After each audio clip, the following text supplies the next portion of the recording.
ఈ particular practices చేసినప్పుడు, మంత్రం ద్వారా ప్రాక్టీస్ చేసినప్పుడు సత్యం అనేది ఎదుటి వ్యక్తి ఎలా ఉన్నా, అది ఇంకా దాని వలన ఎలాంటి ప్రమాదం వచ్చినా కూడా ఉన్నది ఉన్నట్లు మాట్లాడటం జరుగుతుంది.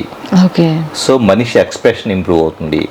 సో మంత్రంలో మనం పఠించే మంత్రాన్ని బేస్ చేసుకొని అక్కడ ఉండే వైబ్రేషన్, ప్రతి మంత్రము కూడా ఒక వైబ్రేషనల్ ప్యాటర్న్, ఒక ఫ్రీక్వెన్సీని క్యారీ చేస్తుంది.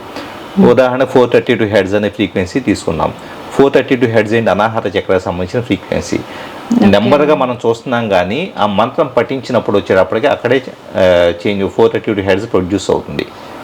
అది ప్రొడ్యూస్ అయినప్పుడు ఏమవుతుందంటే బాడీ దాంతో రెజినేట్ అయ్యేసి పూర్తిగా కూడా ఎక్స్పాన్షన్ ఆఫ్ హార్ట్ చక్ర జరుగుతుంది. ఓకే. సో అందువల్ల ప్రతి మంత్రము కూడా it has its own benefit అండి, ఖచ్చితంగా ఉపయోగపడతాయి. కాకపోతే ఏంటంటే ప్రతి మంత్రం పఠించేటప్పుడు ఇందాక మనం అనుకున్నట్టు జేకే చెప్పినట్లుగా మెకానికల్గా కాకుండా శ్వాస ఎక్కడ జరుగుతుంది గమనించుకుంటూ, అంటే గమనించుకోవడం ఇప్పుడు మంత్రంలో గమనించాలి, ధ్యానంలో గమనించకూడదు. మంత్రంలో శ్వాస మూమెంటం అనేది ఎక్కడెక్కడ జరుగుతుందో గమనించుకుంటూ దాంతోపాటు పూర్తిగా మంత్రంతో పాటు ఉండాలి, ఆ ఫీల్లో ఉండాలి.